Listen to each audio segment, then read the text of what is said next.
চৈত্র মাসের সংক্রান্তি তিথিতে, তাই না? এই চৈত্র মাসের সংক্রান্তি তিথিতে কি হয়? চড়ক পূজা, নীল ষষ্ঠী। এই যে চড়ক পূজা বলছি, 1485 সালে ঠাকুর সুন্দরানন্দ রাজা বলে একজন ছিলেন, তিনি প্রথম শিবকে সন্তুষ্ট করার জন্য চড়ক পূজা তিনি প্রথম কিন্তু চালু করেছিলেন, প্রথম স্থাপন করেছিলেন, প্রথম তিনি এই পুজো করেছিলেন।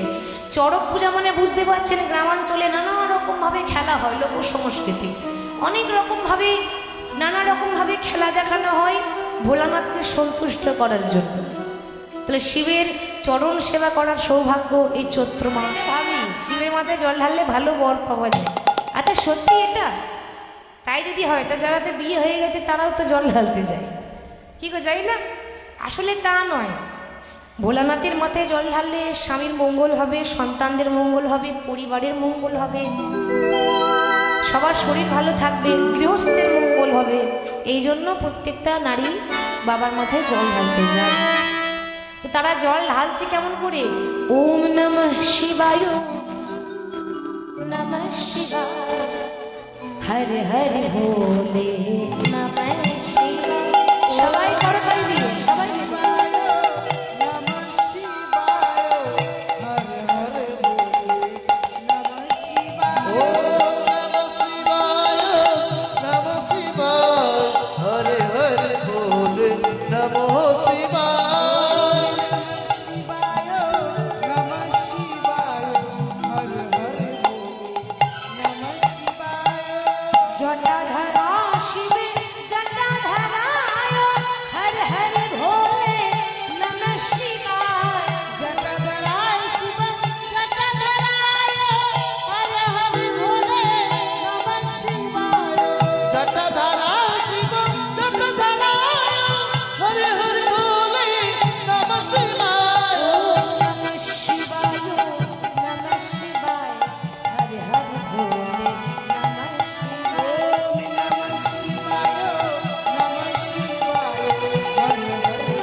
সন্তুষ্ট হয়ে বর দিলেন, যাও আজ থেকে তোমাদের স্বামী চাঁদ আবার আকাশে উঠবে, কিন্তু 16 কলা চাঁদ উঠবে না, 15 কলা উঠবে।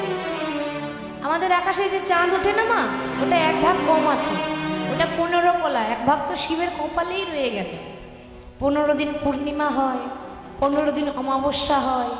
তা সান্ত্বনা দিয়ে গোবিন্দ বলছে, ও রাধে, চাঁদেরও তো কলঙ্ক আছে, অতএব কলঙ্ক থাকার পরেও তাকে শিব মাথাতে চাপিয়ে রাখে। কি করে রাখে না? তুমি চিন্তা করো না। কিন্তু চিন্তা করো না বললে হবে? রাধারানীর মনে দুঃখগুলো শেষ হচ্ছে না তো? বলতে যখন শুরু করি তখন আমাদের কি তার আটকায় না, তাই না? তা বলছে আমার ভেতরে আরো দুঃখ আছে। এ তো সামান্য কিছু শুনলে, এরপরে আরো দুঃখ কি জানো? যমুনাতে জল আনতে সবাই যায়, কাউকে কলঙ্কিনী বলে না, আমাকেই বলে কেন? এটাই আমার দুঃখ। তো ললিতা বিশাখা বলছে, ও রাধে, তোকে বলবে না জল আনতে সবাই যায়, তো তোর মতো জল ফেলে জল আনতে কেউ যায় না। আমরাও তো জল নিয়ে আসি, কই আমাদেরকে তো কলঙ্কিনী বলে না। আর তুই জল নিয়ে আসিস, বাড়ির উঠোনে জল ফেলে দিস, দিয়ে আবার একবার যাস কেন? একবার দেখে শান্তি হলো না, আবার যদি যাই, আর একবার যদি আমার গোবিন্দের রূপটা দেখতে পাই, দ্বিতীয়বার দেখার জন্য আরো একবার ছুটে যাই। তো রাধারানী বলছে, ওরে আমার দুঃখের জীবন, আমার দুঃখের কপাল। তাই সখীরা বলছে, কলঙ্কে জনম তোর গো রাধে, কলঙ্কে জনম,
কি করে হলো মায়েরা? আসলে কি জানেন, রাধারানীর জন্ম মায়ের গর্ভে হয়নি। আমাদের যেমন মায়ের গর্ভে জন্ম হয়েছিল, রাধারানীর সেরকম হয়নি, অজনী সম্ভবা। মাতৃজনী নয়, অজনী। অজনী মানে রাধারানীর বাবার নাম ছিল বৃষভানু। এই বৃষভানু ছিল স্বয়ং সূর্যদেব, যে সাধনা করেছিল, কঠোর বছরের পর বছর তপস্যা করেছিল। নারায়ণ বলেছিল যে সূর্যদেব, এই তুমি আকাশে ওঠা বাদ দিয়ে সাধনা করতে বসেছো কেন, কি হয়েছে তোমার? সূর্যদেব বললেন, প্রভু আমাকে একটা বর দাও। কি বর? না, এমন একটি কন্যা দাও যে কন্যার বশীভূত হয়ে সারা জীবন তুমি থাকবে। বুঝতে পারলেন তো? বশীভূত হয়ে মানে, বশীভূত বা বশীকরণ কাকে বলে? বশ। এমন একটা কন্যা দাও যে সারা জীবন ভগবান তার বশে থাকবে, আর ভগবান এই জগতে একজনেরই বশে থাকে, রাধারানী। হরি বল, সেই তো লক্ষ্মী। তো বলছে তাই হবে, আমার লক্ষ্মীকে আমি তোমার ঘরে পাঠিয়ে দেব, হবে রাধারানী। সূর্যদেব হলো বৃষভানু, আর তার স্ত্রীর নাম কীর্তিদা। তার কোনো সন্তান নেই। একবারে একটা সরোবরে স্নান করতে গেছে, গিয়ে দেখছে বাবা বড় একটা পদ্ম ফুল। কীর্তিদা বলছে, ও স্বামী দেখো না গো, কি সুন্দর একটা পদ্ম ফুল, আমাকে একটু এনে দেবে? যেই না পদ্ম ফুলটা কাছে নিয়ে এসেছে, দেখছে পদ্ম ফুলের ভেতরে একটি ছোট্ট সদ্যজাত কন্যা, যার নাম হলো রাধারানী। আর এই পদ্ম ফুলের মধ্যে রাধারানীকে পেয়েছিল বলেই রাধারানীর আরেক নাম হলো রাই কমলিনী। কমল মানে পদ্ম, নামটাও সুন্দর দিয়েছে, রাই কমলিনী। এবার ঘরে যখন নিয়ে এসেছে কন্যাকে, সবাই দেখতে আসছে, ওরে ওই বৃষভানুর একটা নন্দিনী হয়েছে, সব প্রভুর দান। কিন্তু প্রভুর দানে কন্যা তো পেয়েছে, নন্দিনী তো পেয়েছে, কিন্তু নয়ন হয় নাই, মানে চোখে দেখতে পাই না। আচ্ছা, আপনাদের মনে হয় যে আমাদের রাধারানী সত্যি চোখে দেখতে পায় না? ব্যাপারটা তা নয়। প্রতিজ্ঞা করে এসেছিল, যার মুখে ভাই হরি কথা নাই, তার মুখপানে ছিল না। যার মুখ দেখে ভুলে যাবে হরি, তার কাছেও তুমি যেও না। প্রতিজ্ঞা ছিল কৃষ্ণের ছাড়া আর কারো মুখ দেখবো না। চোখ দুটো বন্ধ করে রেখেছে। সবাই দেখতে আসছে, ওমা মেয়েটা কি সুন্দর দেখতে গো, কিন্তু চোখে দেখতে পাই না। ওদিকে মা যশোদা আসছে, কোলে করে নিয়ে আসছে একজনকে, আমাদের গোপাল। তখন সে ভগবান কৃষ্ণ হামাগুড়ি দিচ্ছে, বাবু অনেক ছোট। তো সবাই গল্পতে ব্যস্ত, কৃষ্ণ তখন কোল থেকে নেমেছে, দিয়ে হামাগুড়ি দিতে দিতে রাধারানীকে স্পর্শ করে বলছে, রাধে যার জন্য চোখটা বন্ধ করে রেখেছিলে সে তো চলে এসেছে। রাধে এবার নয়নে মেলে চেয়ে দেখো। আর যেই না চোখটা খুলেছে, কাকে দেখলো গো? তার প্রাণ বলল, প্রাণনাথ। তো সে কলঙ্কিনী হবে না তো কে হবে? জন্ম নিয়ে যে নিজের প্রাণ বল্লভকে দেখে, সেই তো কলঙ্কিনী হবে। জন্ম নেওয়া মাত্র গোবিন্দের বদন দর্শন করলো। হরি ওম হরি, হরি ওম হরি,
গোবিন্দকে।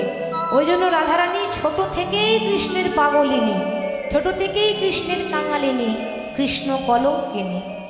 তো গোবিন্দ বলছে, রাধে ও নিয়ে তুমি দুঃখ করো না, তুমি বাড়ি ফিরে যাও, যেমন করে হোক আমি তোমার দুঃখটা মোচন করার ব্যবস্থা করছি।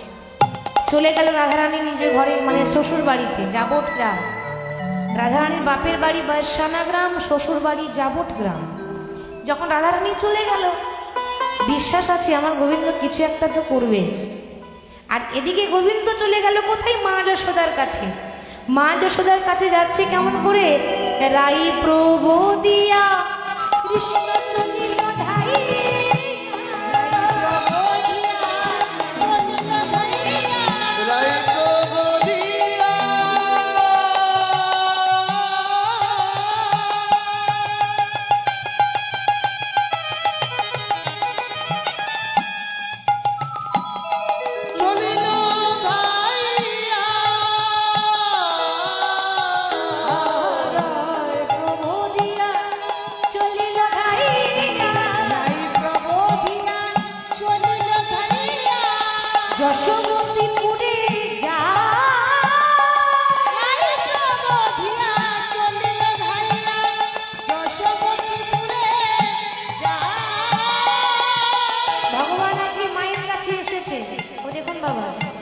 যশোদার কাছে এসে মায়ের শাড়ির আঁচলটা ধরেছে। চঞ্চল হইয়া অঞ্চল ধরি, চঞ্চল হইয়া অঞ্চল ধরি, চঞ্চল হইয়া চঞ্চল হইয়া অঞ্চল ধরিয়া ছল ছল করিছা, চঞ্চল হইয়া অঞ্চল ধরিয়া ছল ছল করিছা। মা গো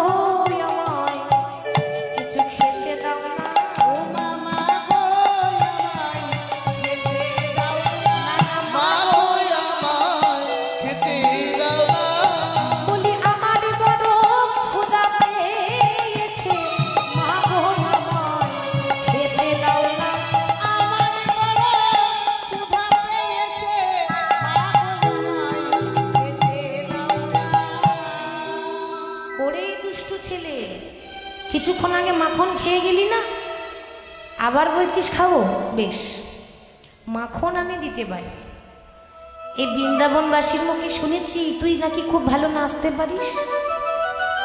ভগবান ভাবছে সর্বনাশ, আমি পাড়ায় পাড়ায় নেচে বেড়াই, মা কি করে খবর পেল? কি গো, মায়ের চোখে আড়াল দেওয়া যাবে? ওই যখন কৃষ্ণ ওই মাখন চুরি করতে যায়।